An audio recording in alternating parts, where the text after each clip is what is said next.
램제트, 3중연소 신기술, 독점 계약. KF-21 국산 엔진 전면 교체 착수. 미국산 F414 엔진 따라잡은 성능.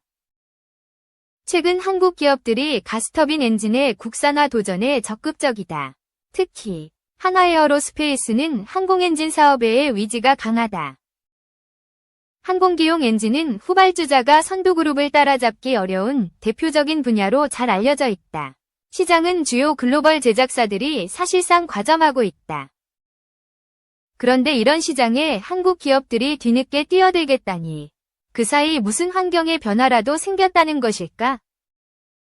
최근 유무인 복합체계가 대세다. 말 그대로 유인 전투기와 무인 전투기를 통합해서 운영하는 것이다. 더 이상 미래의 전투기는 하나의 유닛 개념으로 보지 않게 됐다.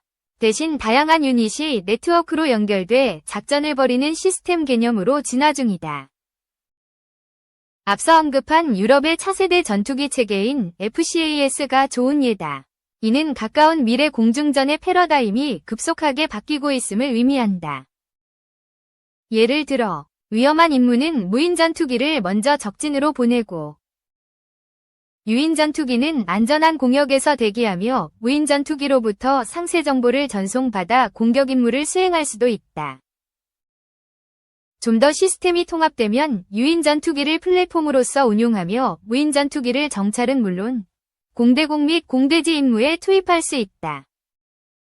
이처럼 유무인 복합체계가 본격화되면 자연스럽게 유인 전투기의 생존성을 개선할 수 있으며 한 대의 유인 전투기가 다수의 무인 전투기를 통제할 경우 공격력도 크게 늘릴 수 있다. 유무인 복합체계의 소요가 제기되는 무인 전투기가 바로 오늘의 키워드다. 유무인 복합체계가 미래 공중전의 핵심으로 부상하면서 무인 전투기의 수요도 크게 늘어날 것으로 보인다. 미 공군의 경우 세계 최강 전투기 F-21을 대체할 6세대 전투기 NGAD 넥스트 제너레이션 에어 도미넌스 사업의 유인 전투기가 200대 예정돼 있는데 여기에 들어갈 무인 전투기의 수요는 무려 1천여 대가 논의되고 있다. 전 세계 항공방산업체의 대표 주자 중 하나인 에어버스는 이미 윙맨이라 불리는 첨단 무인기 개념을 선보인 바 있다. 흔히 무인기라고 하면 정찰 임무를 주로 하던 중소형 드론을 떠올리게 된다. 하지만 현재 개발 중인 무인기는 전투기 크기에 육박해 그 임무도 다양해지고 있다. 또한 윙맨은 높은 수준의 스텔스 성능으로 유로파이터 전투기 및 현재 프랑스, 독일, 스페인이 공동으로 개발을 추진 중인 6세대급 전투기 FCAS 퓨처 컨벳 에어 시스템과 함께 유무인 복합체계로 운용될 예정이다. 우리나라도 현재 개발 중인 KF-21의 유무인 복합체계를 적용할 계획인 것으로 알려졌다. KF-21 한 대당 몇 대의 무인기가 편성될지는 아직 확정되지 않았다. 하지만 일반적인 사례로 봤을 때 대당 최소 2대에서 4대의 무인기로 유무인 복합체계를 편성할 수 있다.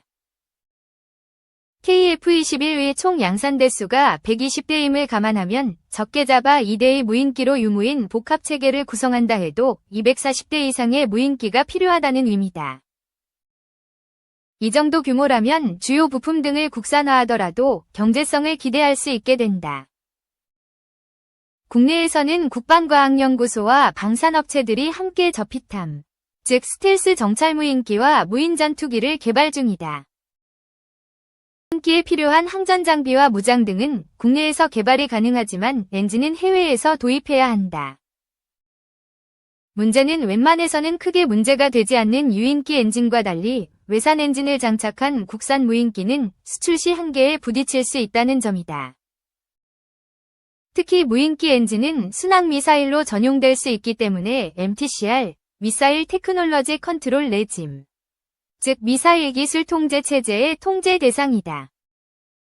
해외 엔진을 국산 무인기에 사용할 경우 판매국가의 수출 승인도 필요하다.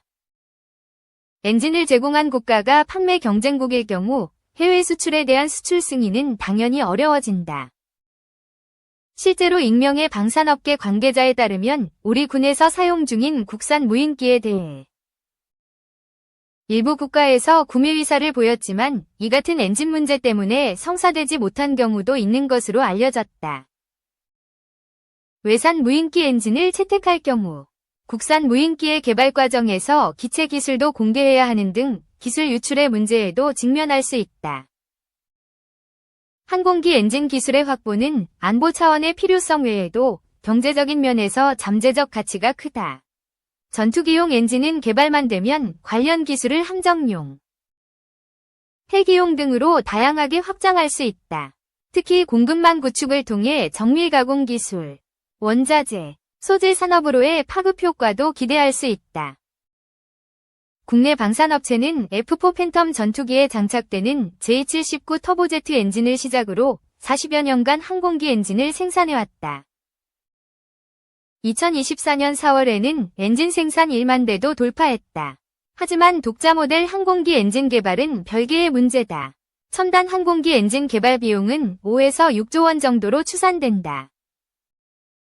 일단 개발 성공 후에는 그 경제적 효과가 연간 37조 원에 달할 전망이다. 글로벌 시장 규모도 오는 2029년 150조 원 수준으로 예상된다. 하지만 문제는 소재를 비롯한 국내 엔진 개발 기술 수준이다. 그나마 개발 난이도가 높은 유인기 엔진 개발과 달리 무인기 엔진의 개발부터 진행한다면 가능성을 조금 높일 수 있다. 안전 관련 조건부터 엔진 개발의 가장 큰 난점인 수명까지 조건의 문턱이 다소 낮아지기 때문이다. 또한 국내에서도 그동안 순항미사일이나 유도무기 등에 들어가는 엔진의 제작 경험은 보유하고 있다. 그렇기 때문에 우선 무인기 엔진부터 개발한 후 엔진의 수명을 비롯한 스펙을 단계적으로 업그레이드하는 것도 하나의 좋은 전략이 될 수 있다는 것이 전문가들의 의견이다. 실제로 방위사업청은 2020년부터 산업통상자원부와 함께 추력 5,500파운드급 무인기용 MUAV 터보팬 엔진을 개발 중이며 한화에어로스페이스가 그 중심 역할을 하고 있다. 이와 함께 18,000파운드급 터보팬 엔진의 핵심 구성품 연구도 수행 중이다. 여기에 향후 효율과 신뢰성, 그리고 수명 등 엔진 스펙을 조금씩 개선해 나간다면 국산 전투기에 국산 엔진을 얹겠다는 수건이 꿈으로만 그치지는 않을지도 모른다. 2. 드론 등 활용 다목적 무인 감시 솔루션 공급. 한컴인스페이스 대표 최명진, 위 임뷰는 2023년 출시된 다목적 무인 감시 솔루션이다. 드론 카메라, 고해상도 장거리 감시 카메라를 통합 관제하고 실시간 영상 데이터를 수집한 후 입체적인 영상 분석 결과를 제공함으로써 사용자의 운영 목적에 맞는 임무를 수행하는 데 도움을 준다. 이상 상황 발생 시 즉시 보고하여 신속히 대응할 수 있도록 지원한다. 인뷰의 핵심 기술은 드론색과 고해상도 장거리 카메라, 한컴인스페이스의 노하우가 집대성된 인공지능 딥러닝 기술과 통합관제 소프트웨어 개발 기술이다. 드론셋은 한컴인스페이스가 만든 드론과 드론 스테이션, 드론 관제 및 운영 시스템으로 구성된 솔루션으로 관리자의 최소 개인만으로도 드론을 운용할 수 있도록 돕는다. 인공지능 딥러닝을 통한 객체 탐지 기술과 군집 분석 기술은 인뷰의 정수나 다름없다. 객체 탐지 기술은 경계 지역의 침입자나 재난 지역의 구조 요청자 탐색, 차량이나 무인기 추적 등에 활용된다. 군집 분석은 차량이나 인파의 흐름을 분석해 혼잡도를 예측하고 안전사고를 예방하는 데 사용된다. 3. 북한군 관여 따라 오크라 무기 지원 배제하지 않겠다. 윤석열 대통령은 7일 기자회견에서 북한의 러시아 파병과 관련해 북한군의 관여 정도에 따라 단계별로 지원 방식을 바꿔나갈 것이라며 우크라이나에 무기 지원도 배제하지 않겠다 고했다. 윤 대통령은 앞으로 상황을 봐야 할 듯하다면서도 만약에 무기 지원을 하면 방어 무기부터 우선적으로 고려하고 있다 고했다. 우크라이나는 현재 탄도미사일로부터 우크라이나군과 시민을 방어할 방공체계와 무인기, 드론, 관련 전력 지원을 요청하고 있다. 윤 대통령은 러시아로부터 우리 안보를 치명적으로 위협할 수 있는 민감한 군사기술이 북한에 이전될 수 있다. 또 북한은 한 번도 실전 경험을 못했는데 이게 우크라이나 전쟁이 최초의 경험이 된다. 북한이 현대전 경험을 쌓으면 우리 안보에 치명적인 문제가 될 수 있다. 고 했다. 북한이 주장한 우리 드론의 평양 침투설에 대해서는 적반하장식 억제 주장에 일일이 대응할 가치도 없다. 고 했다.